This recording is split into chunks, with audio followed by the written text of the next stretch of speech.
Mas. Thank you. Siang. Apa kabar? Lama nggak ketemu.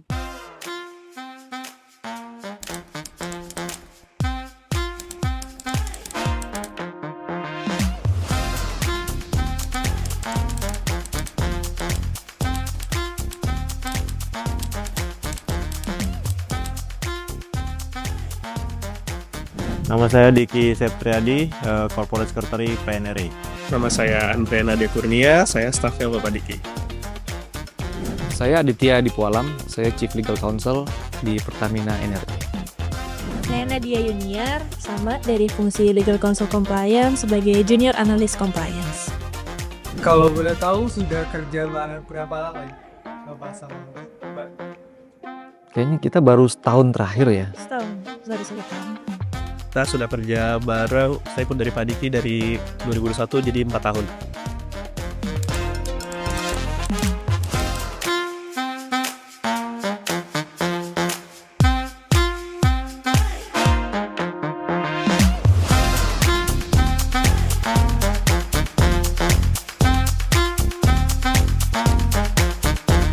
Oke, siap.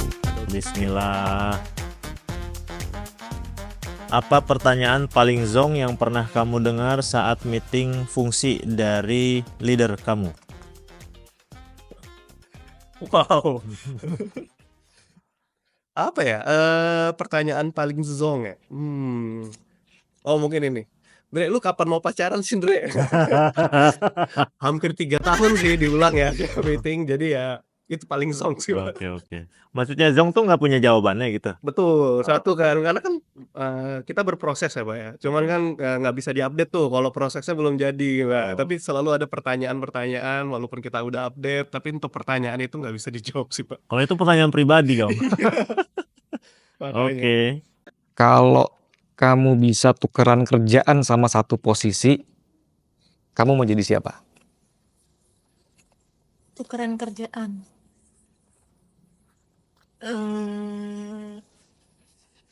Harus di legal ya berarti ya. Bebas, mungkin mau pindah ke BD atau pindah ke PO kali. Tukeran kerjaan sama ini mau Bang Aris seru deh dari Korsek. Awalnya kadang pengen lihat aja sih Pak site kayak gimana, karena kan di legal jarang ya Pak ya, jarang ke site itu. Kalau Bang Aris kan juga ngurusin CSR juga iya, sering ke lapangan juga iya gitu. Jadi ini kayaknya curhat karena jarang dinas kayaknya, Betul. ya kan?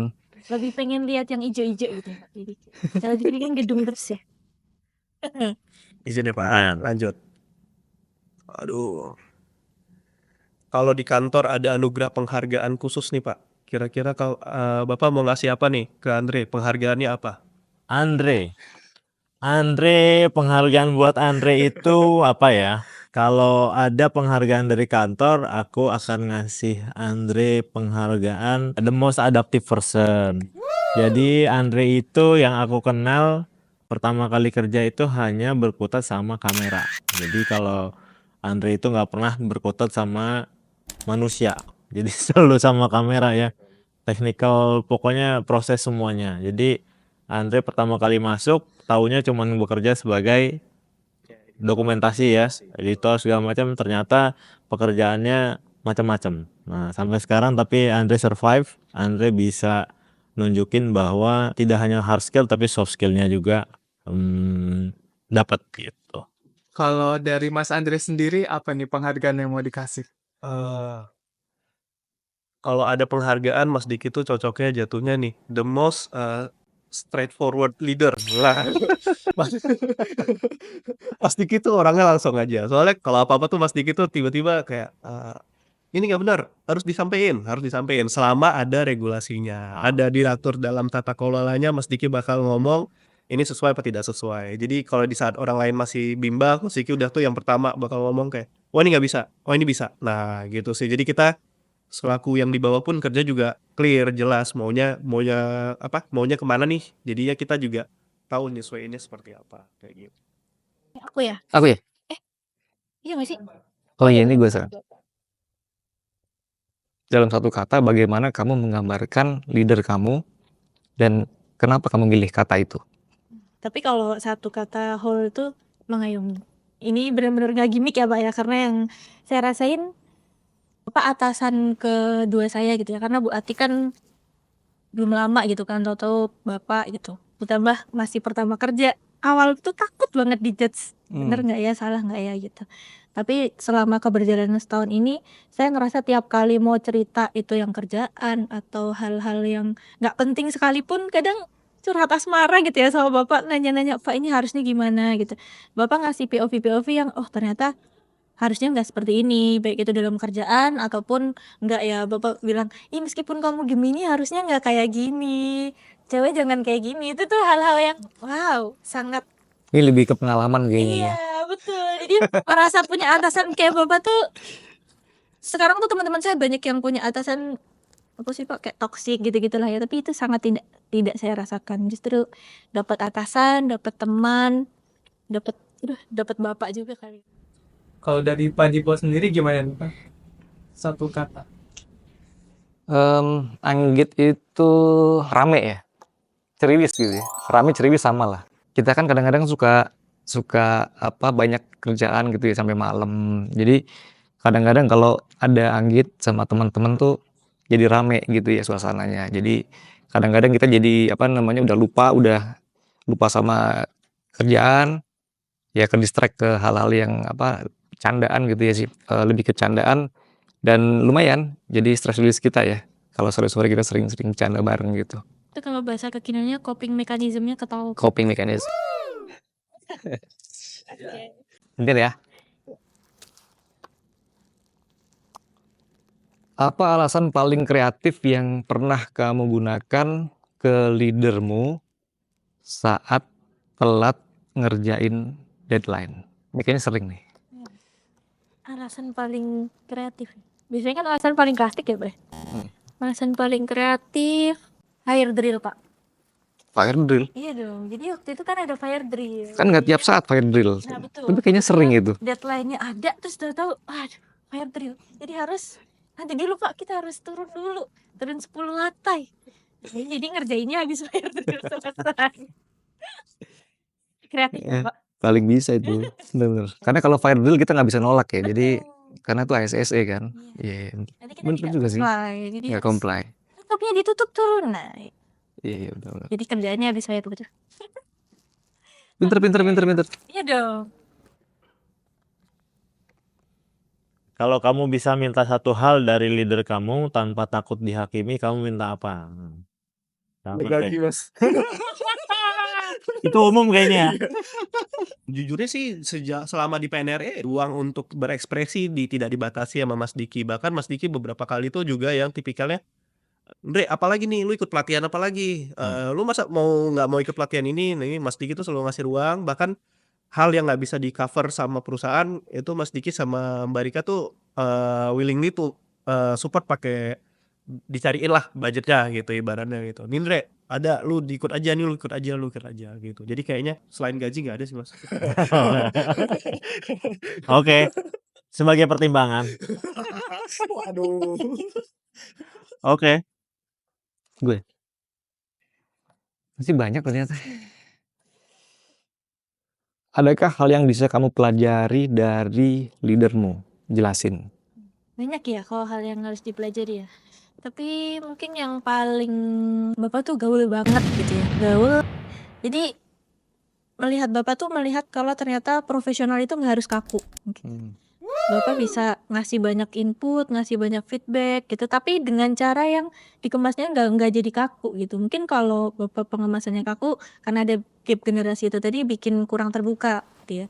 Khawatirnya kalau ada kendala apa tuh malah mau nyampein ke Bapak jadi takut karena itu. Tapi mungkin sekarang kendalanya karena Bapak sibuk ya.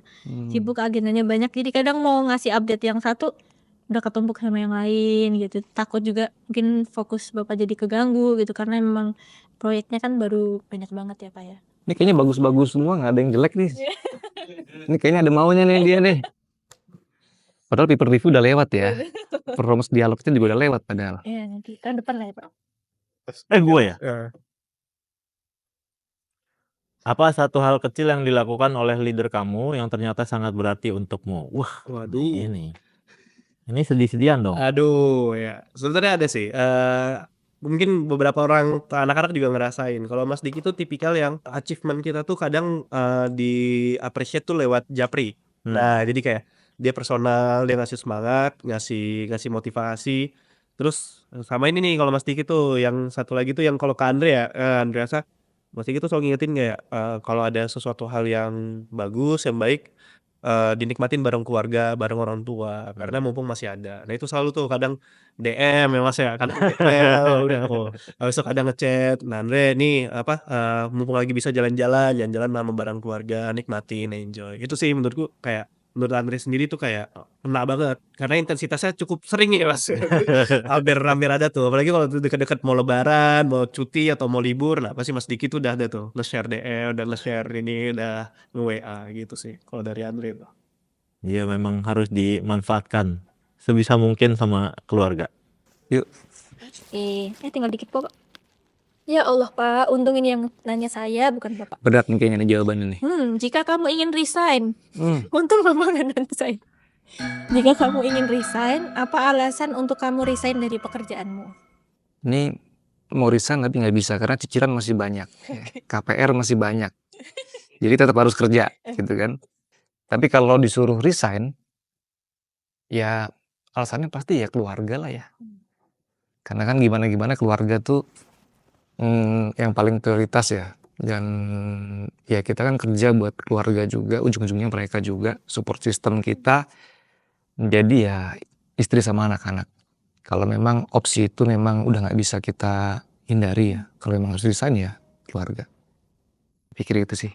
Jangan nanya balik ya. Saya masih baru nih, baru setahun yang Masih- disuruh masih- resign. Mau pakai alasan keluarga juga nggak mungkin kan? Iyalah, orang belum nikah, keluarga mana? Nah, tadi yang tidak enak sekarang ini Mas, jika kamu bisa mengulang satu momen kerja bersama stafmu, momen apa yang kamu pilih dan kenapa? Aku paling enjoy itu waktu kita bener-bener ngerjain sesuatu tuh tanpa ada ini ya, tanpa ada hal-hal yang drama gitu ya. Mungkin waktu kita ngerjain momen kita yang perubahan nama dari PPI ke PNRI ya. Jadi ya, jadi menurutku itu suatu hal yang harus kita banggakan karena kita bisa meyakinkan manajemen, top manajemen bahkan untuk bisa kita merubah filosofi dari sebuah perusahaan. Itu nggak main-main karena kita benar-benar cuma tim yang terbatas, kita dikasih mandat yang gede banget gitu ya, dan kita berhasil meyakinkan mereka, Pak ini harus di launching, Bu ini harus disegerakan karena kita punya satu visi dan misi yang besar yang harus kita kawal kan. Dan itu sampai ke hari H kita semua itu bersepakat untuk bisa mensukseskan bahwa ini programnya harus launching gitu ya. Bahkan aku ingat banget pas Gladi Resik tariannya ya, opening dance-nya itu aku sampai ngaturnya sendiri. Jadi nanti masuknya ke sini, jadi nanti pakai ininya segini. Jadi aku tuh ngerasain itu flow-nya enak banget. Jadi aku ngerasain kayak jadi Wisnu Tamanya apa namanya tuh? Ya, Net TV. Net TV. Ya, jadi aku tuh bener-bener jadi yang kreatif director gitu. Wah ini harus begini, orangnya keluar. Enjoy banget karena anak-anak juga tensinya lagi nggak tinggi gitu ya. Walaupun tensinya tinggi tapi kita enjoy gitu. Kita biasanya kalau tensi tinggi kan kita nyamber gitu ya. Kadang tidak menjadi satu masalah menurutku orang bereaksinya berlebih gitu ya. Kayak misalkan Yunis kalau lagi bete segala macam aku tanya, "Bentar dulu Pak, bentar," gitu. Ntar ada Andre misalnya aku tanya, "Nggak tahu Mas, nanti," gitu. Nah, itu kan sebenarnya bagian dari pressure yang kita hadepin gitu ya. Kadang teman-teman lain juga sama, cuman pada saat itu aku nggak merasain hal itu. Cuman sayangnya pada saat hari H aku harus berangkat ke RDP DPR. Nah itu bagian dari hal yang memang nggak bisa dikesampingkan. Jadi kadang kepuasan manusia itu ada batasnya. Ini jadi filosofis tuh gua.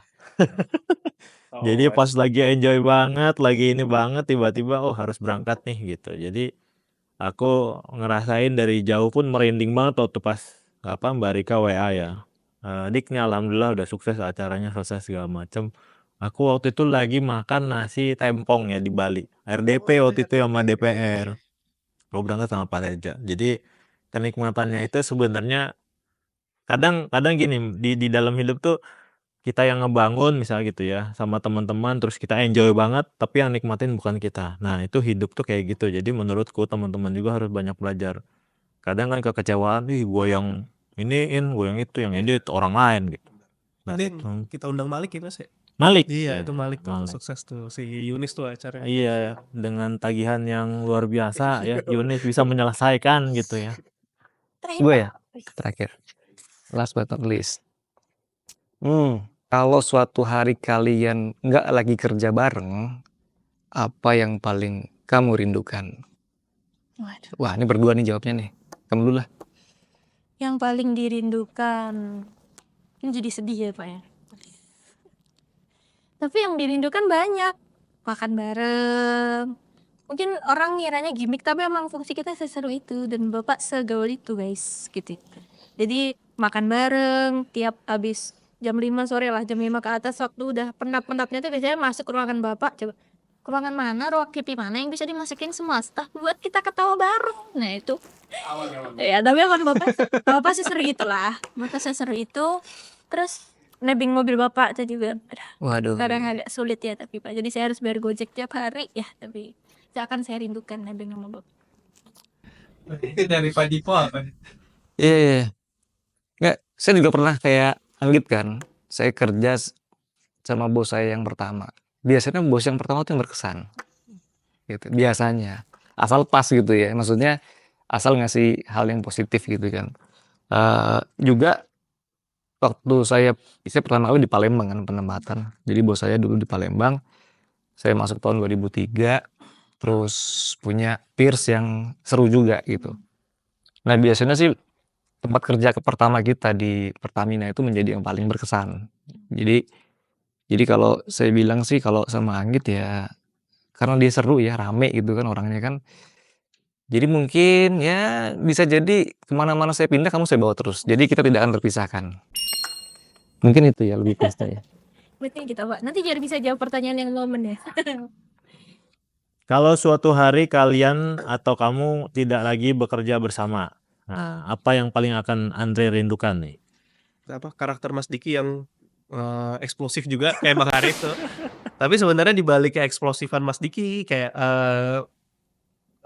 straightforward-nya Mas Diki, tapi belum ketemu lagi leader yang benar-benar kayak ngasih encourage ke ke timnya, terus ngasih semangat, ngasih motivasi, bahkan ngasih kayak "Andre lu harus kayak gini, harus benar-benar one on one session lah ibaratnya gitu Mas, kayak jadi mentoring." Jadi mungkin ya itu cari sosok leader yang benar-benar mau mentoring kita, benar-benar cari tahu susahnya kita di mana, cari tahu kita weakness-nya di mana untuk biar jangan sampai itunya jadi hal yang menonjol, bisa ditutupin sama strength tuh nggak banyak. Nah itu mungkin yang Andri dapat dari Mas Diki, dan mungkin kalau misalnya nggak kerja sama lagi mungkin salah satunya ya itu sih bakal kangen sesi-sesi one on one ya Mas, sesi-sesi one on one ya yang galak-galak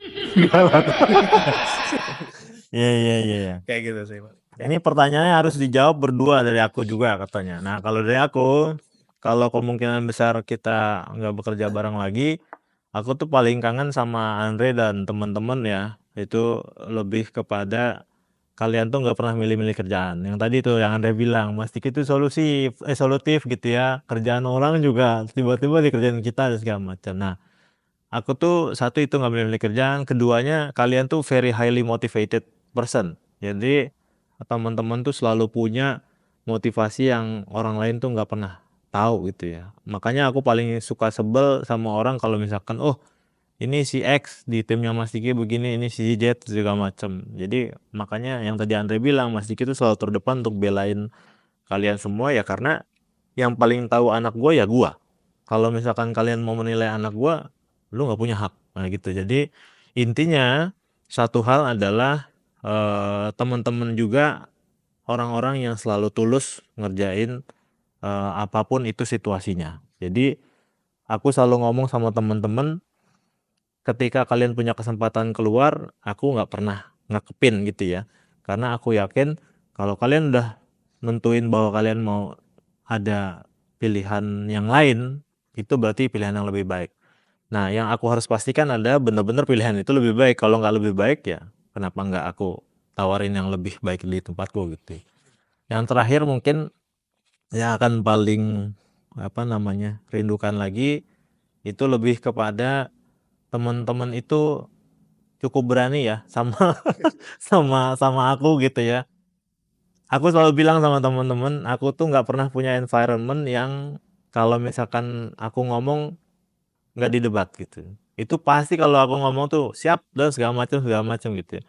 Jadi apa yang aku lakuin tuh pasti ya udah one way communications gitu ya. Nah, kalau teman-teman tuh nggak. Kalau misalkan aku ngasih sesuatu begini-begini segala macam, teman-teman tahu wah ini kayaknya nggak akan ini nih gitu ya. Mungkin nggak langsung pada saat itu ngomongnya, tapi Iya, teman-teman kerjain dulu gitu nggak ya. bisa. Nah, karena itu tipenya aku juga sama. Jadi setelah kerjain teman-teman balik lagi ke aku, Kang ini begini-begini, ini udah kita kerjain ternyata doesn't meet your requirement dan ini yang opsi solusi dari kita. Itu sangat membantu karena kalau jadi staff atau jadi tim atau jadi anak buah punya pimpinan tuh harus disupport dan biasanya jangan pernah jadi anak buah yang ABS, anak Asal asal bosenan. asal bosan. Nah, itu. Insya Allah. Insyaallah, terima kasih. Luar biasa, mantap.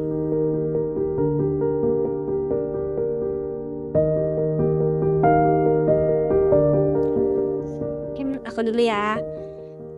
Semoga yang pertama mungkin terima kasih dulu Bapak benar-benar mengajari newbie seperti Anggit. Harapannya Bapak sehat terus, Bapak nggak Amin. stuck terus Amin. jadi Bapak yang sekarang gitu ya. Karena mungkin pekerjaan pertama dan merantau pertama ini akan terasa jauh lebih berat kalau atasannya bukan Bapak gitu ya. Kalau timnya bukan LCC, kalau tempat kerjanya bukan TNAT. Jadi terima kasih sudah menemani biar rasa sendirinya itu nggak kerasa sendirian. Bapak pokoknya harus sehat terus biar kita bisa sama-sama menciptakan momen bareng-bareng teman-teman LCC juga. Amin, amin. Kalau saya terima kasih juga buat Anggit ya. Meskipun masih baru masuk di PNRE tapi Anggit udah ngasih pelajaran juga ya buat saya dan teman-teman juga. Gimana kita kerja cerdas gitu ya dengan teknologi yang udah makin canggih sekarang. Banyak hal-hal baru yang juga Anggit share juga ke kita yang lebih senior gitu, yang kita masih rada gaptek kadang-kadang gitu kan. Kita juga belajar dari situ, oh iya ini ada kayak ginian nih, ada aplikasi gini ya, jadi kita bisa bikin kerja lebih gampang, lebih cerdas. Itu juga good point buat kita, jadi kita saling terus sama-sama belajar. Dan ke depan harapan saya mungkin kamu masih muda kan, terus masih panjang, cita-citanya gantungin setinggi langit. Jadi kamu aktif di semua eventnya perusahaan dan itu bagus. Jangan terjebak hanya pada mindset di fungsi legal aja. Tapi fungsi legal itu harus jadi fungsi yang paham bisnis proses. Supaya kita bisa ngasih input ke perusahaan itu lebih komprehensif. Bukan hanya ngomong ini bisa, ini enggak, tapi solusinya apa. Nah, kita bisa ngasih solusi kalau kita tahu proses bisnisnya, nature bisnisnya. Jadi itu hal fundamental yang in-house counsel itu harus punya. Dimanapun nanti kamu pindah di luar PNRE ya, dimanapun di holding atau di subholding yang lain, saya pikir itu jadi kunci. Gitu ya, supaya kamu juga selalu update, jangan silo ya. Karena PNRE bagus buat orang-orang yang masih baru untuk belajar karena kita nggak pernah diajarin silo sama manajemen. Meskipun kita enabler, tapi kita juga punya kontribusi yang sama, punya peran yang sama dengan fungsi-fungsi bisnis atau operasional yang fungsi-fungsi core ya. Jadi kita di sini equal, posisinya nggak ada yang lebih superior dan harapan saya teman-teman di legal juga punya mental yang sama dengan itu. Jadi kita bisa full support ke manajemen dan ini jadi bekal kamu dimanapun nanti kamu ditempatkan. Pernah ngomong ini ke Mas Diki ya, mungkin yang mau Anda sampaikan adalah terima kasih udah dikasih kesempatan buat gabung di Pertamina NRE. Mas Diki juga tahu waktu itu waktu cabut dari tempat lama, Anda lagi ada 2 pilihan, tapi Mas Diki tipikal yang waktu itu nggak ada, lu masuk tim gue aja. Iya. Nah, dan lo harus gabung gue, bantu gue dulu dari sini, ikut aja di sini, yang tempat yang itu ntar aja gitu. Udah di sini aja. Tapi dibalik dari cerita itu, di sini ternyata Mas Diki ngasih environment kerja yang cukup baik ya Mas ya. Kalau menurut Andre dari tempat yang lain, kita dikasih kesempatan buat berkembang, buat tumbuh, buat dapat tempat. Maksudnya kayak Mas Diki nggak pernah milih kayak, oh misal di situ pejabat yang harus disamperin, tapi Mas Diki percaya kalau kita bisa apa ya, menyeimbangkan lah ibu. Kita tahu caranya memperlakukan orang yang akan kita temui di situ. Jadi Mas Diki 100% percaya support teman-temannya. Jadi terima kasih Mas kesempatannya 4 tahun ini. Iya. Dan go on ini masih go on. Semoga ya nanti tetap seperti ya, tetap bisa dengerin aspirasi kita, tetap bisa selalu bertukar pikiran, dan jangan capek untuk percaya sama kita, tetap bisa kasih 100%. Iya. Makasih Andre, mungkin mewakili teman-teman yang lain juga, dan ini sekaligus aku juga tidak hanya ke Andre tapi ke teman-teman yang lain. Intinya aku tuh selalu bilang sama kalian, mungkin di personal chat juga itu aku sering-sering minta maaf kan ke kalian ya. Tidak hanya sekali dua kali aku bilang bahwa pakai bahasa Sunda ya. Kalau bahasa Indonesia aku nggak ngerti juga ya, wayahna gitu ya, bahwa situasinya seperti ini, mungkin ini tidak ideal buat kalian semua, tapi aku sebagai leader juga sudah mengoptimalkan semua ikhtiarnya sampai ke detik ini. Kalian masih bisa survive, masih bisa berdiri kokoh aja, aku udah alhamdulillah. Nah intinya ya, tidak hanya minta maaf yang aku sampaikan juga ke kalian, tapi yang berikutnya itu adalah ucapan terima kasih yang sebesar-besarnya, tidak hanya dari tim member yang mungkin official gitu ya, tapi teman-teman magang nih. Tidak hanya kalian mendapatkan pengalaman yang biasa gitu ya. Mungkin kalau di tempat lain kalian harapinnya biasa aja lah, paling socialize gitu ya, ada segala macam. Akil paling ini ya, paling merasakan lah ya huru hara dan segala macam. Mungkin teman-teman yang lain nanti yang magang lain bisa merasakan. Aku selalu pengen ngasih experience yang bagus, tidak hanya ke pekerja tapi ke teman-teman yang magang. Karena dulu pada saat aku magang, aku tuh bener-bener merasakan hal yang tidak punya nilai gitu ya, nggak dapat apa-apa, bingung juga mau ngapain, tiap hari nanya tugas nggak dikasih juga gitu ya, entah didiemin atau entah pada sibuk tapi nggak tahu. Magang di tempat lainnya dan segala macam sama, cuman aku tuh melakukan apa yang aku lakukan ke teman-teman semua, itu aku melakukan apa yang pengen aku dapatkan. Nah itu harusnya dapetin value yang paling terbaik lah ya, karena magang itu kan pengennya dapat value, dapat pengalaman. Jadi ketika kalian masuk ke dunia kerja yang sebenar-benarnya, kalian udah tahu seperti apa nih harus bersikap, seperti apa attitude yang harus dijaga. Karena selain skill teknis yang kalian punya, itu kalian harus punya yang namanya attitude. Jadi attitude is number one kalau kerja. Mungkin itu aja. Jadi mohon maaf, terima kasih, dan apresiasi buat teman-teman semuanya. Terima kasih banyak. Demikian sesi dari saya, Diki Septriadi hari ini. Butuh info magang bisa lihat ke bawah ini.